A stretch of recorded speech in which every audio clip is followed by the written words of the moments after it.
Bonjour à tous, bienvenue dans l'entretien de France 24. La Tunisie est-elle prête pour la démocratie? Les élections pour l'Assemblée constituante qui ont été repoussées sont maintenant prévues le 23 octobre.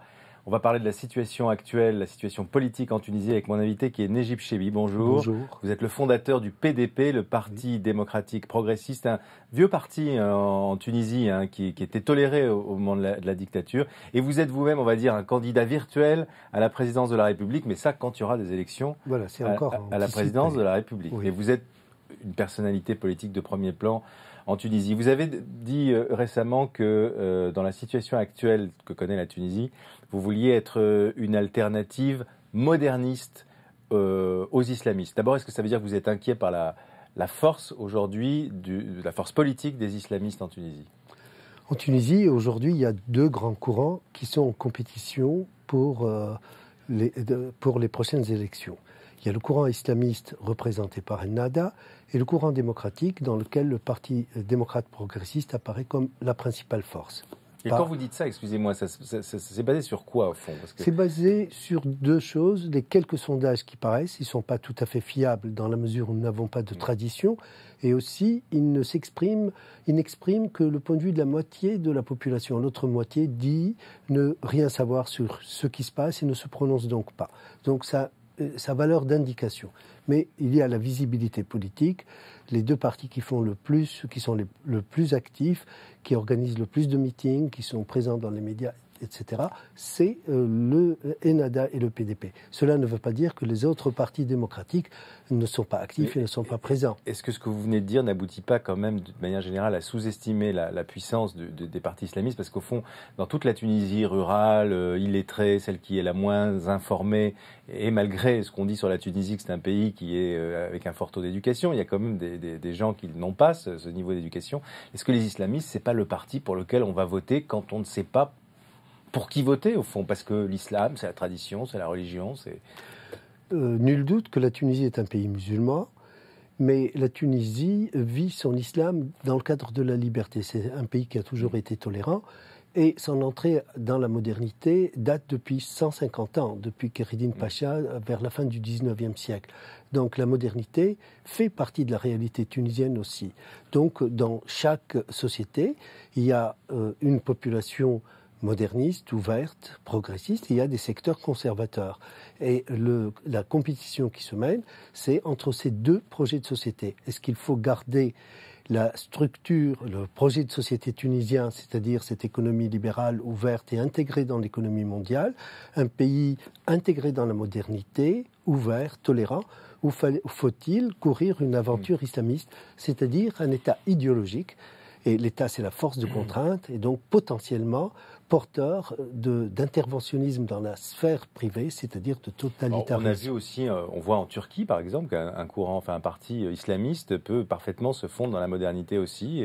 Absolument. Il faut pour cela d'abord une pensée, intégrer la démocratie et les droits de l'homme dans la pensée de ce mouvement, du mouvement islamiste turc par exemple, mais plus que cela, il faut des contrepoids. En Turquie, il y a deux phénomènes, l'armée et la candidature de la Turquie à l'Europe. Ce sont deux forces de pression qui poussent à la réforme du système politique dans un sens démocratique. Selon vous, il n'y a pas ces garde-fous en Tunisie et le Ennahda ne peut pas être comparé à l'AKP turc de ce point de vue-là? La Ennahda prend aujourd'hui, ou dit prendre aujourd'hui, le modèle turc comme exemple. Elle intègre dans son discours les éléments de démocratie et de droits de l'homme. Seulement, en poussant, cette intégration s'arrête au seuil du sacré. Par exemple, ils ne parleront jamais d'abolir les peines corporelles. Ils disent les reporter à plus tard, ne pas les appliquer. Donc, et surtout, ce qui m'inquiète, ce n'est pas le discours, c'est la pratique. C'est une pratique populiste à contenu strictement religieux. Aujourd'hui, je ne peux pas vous dire ce que pense Ennahda du problème de l'emploi, de la santé, de l'école, ou comment sortir le tourisme de sa crise. Elle vit de mobilisation religieuse, de slogans populistes, et donc ce qui me fait craindre que son programme soit strictement idéologique, et ça serait un État idéologique, donc pour moi, menaçant pour les libertés. La transition vers la démocratie en Tunisie, elle va forcément se faire de manière progressive. Il va y avoir d'abord une assemblée constituante, une nouvelle constitution, etc. En même temps, vous me le direz, vous me le confirmerez, mais c'est vrai qu'il y a une situation qui est quand même assez dramatique en Tunisie sur le plan économique. Il y a un besoin d'un pouvoir, d'un gouvernement fort qui se fait sentir. Il y a des manifestations tous les jours, il y a des gens qui réclament une nouvelle révolution. Enfin, il y a un besoin de leadership quand même urgent. Comment est-ce que vous allez régler cette contradiction ? Eh bien, je crois par les élections, parce que la Tunisie a aujourd'hui beaucoup d'atouts. Nous avons la liberté de communiquer, de nous exprimer, de nous réunir, de constituer des partis, des associations. Nous avons de nouvelles lois conformes aux standards internationaux. Nous avons une date des élections. Tout cela, c'est des atouts très importants. Mais effectivement, nous avons été fragilisés par le gouvernement. Il y a une vacance au niveau du pouvoir, ou du moins de la légitimité du pouvoir, et cela fragilise l'ensemble du pays. Les magistrats sont en grève, les policiers, la semaine dernière, étaient en grève. Il y a des agissements agressifs de la part de certains groupes salafistes. L'économie, comme vous l'avez dit, est à zéro de croissance. Le chômage a augmenté de 50% et risque d'augmenter jusqu'à 100% d'ici la fin de l'année. Tout cela fait que les jeunes qui ont fait la révolution pour changer leurs conditions de vie ne voient rien venir et commencent à douter et à s'impatienter. Il faut aller très vite aux élections. Seul un gouvernement issu des urnes se sentirait suffisamment fort pour reconstruire les forces de sécurité, les réconcilier avec la population, redonner confiance aux investisseurs nationaux et étrangers et rendre l'espoir aux jeunes. Vous pensez qu'il y aura ce gouvernement fort peut émerger des prochaines élections qui seront des élections à la proportionnelle intégrale, avec certainement un émiettement très grand Effectivement, la proportionnelle a comme avantage d'empêcher qu'un parti domine exclusivement l'Assemblée, mais il a l'inconvénient, effectivement, d'aboutir à un éparpillement des forces au sein de cette Assemblée. Mais comme il y a deux grands courants en compétition, on peut espérer qu'une coalition démocratique puisse avoir la majorité. Dans ce cas, la Tunisie retrouverait sa visibilité et pourrait reprendre sa marche de l'avant, renforcée par la démocratie et la mobilisation de ses forces. Vous étiez candidat virtuel à la présidence de la République, mais vous accepteriez entre-temps de participer à un gouvernement, voire même de diriger un gouvernement après ces élections ? Écoutez, c'est une question de responsabilité. Si nous avons la majorité au sein de cette Assemblée doit diriger les affaires, gérer les affaires de la Tunisie sur la période de la nouvelle période. Vous avez la majorité, mais si on est dans une situation où personne n'a vraiment la majorité... Écoutez, s'il y a un tel équilibre des forces, on fera nécessairement ce que font tous les pays dans ce cas-là. L'Allemagne a connu cette situation et a constitué un gouvernement entre le SPD et la CDU.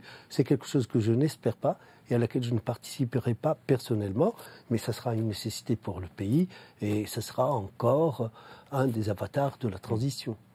Alors parlons du procès ou des procès Ben Ali. Le deuxième procès Ben Ali vient d'être reporté à début juillet. Est-ce que c'est une manière de corriger un peu la mauvaise impression qui a été donnée par ce procès quand même très expéditif, là, le premier, qui n'était pas un très bon signe? Oui, je trouve que le premier procès est scandaleux. Et défendre les droits de défense de M. Ben Ali, ce n'est pas défendre Ben Ali, c'est défendre l'état de droit en Tunisie. Toute personne a le droit à une défense, à une consultation avec ses avocats. Cela n'a pas eu lieu. Ce monsieur a été condamné à 35 années. Je considère que c'est un acte politique. On a voulu le jeter en pâture à la vindicte populaire. Ce n'est pas un bon signe d'indépendance de la justice. Reporter le second procès de 4 jours, il est reporté au 4 juillet.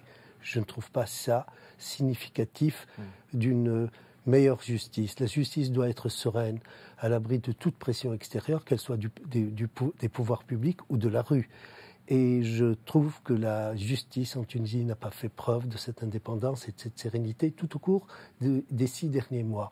Moi, ce que je souhaite, c'est un changement de système et de régime, et non pas un changement des positions. Les oppresseurs qui deviennent opprimés et les anciens opprimés qui deviennent les nouveaux oppresseurs. Ce n'est pas ça la démocratie, ce n'est pas ça la liberté, ce n'est pas ça l'état de droit. Donc, je trouve qu'en Europe, les gens sont scandalisés, et à juste titre, de cette justice expéditive et finalement politique. Vous pensez qu'il fallait, comme certains le disent, qu'il fallait commencer par juger les comparses, les complices, le clan? Pour moi, c'est une affaire de justice. Elle s'est saisie de l'affaire de ces personnes.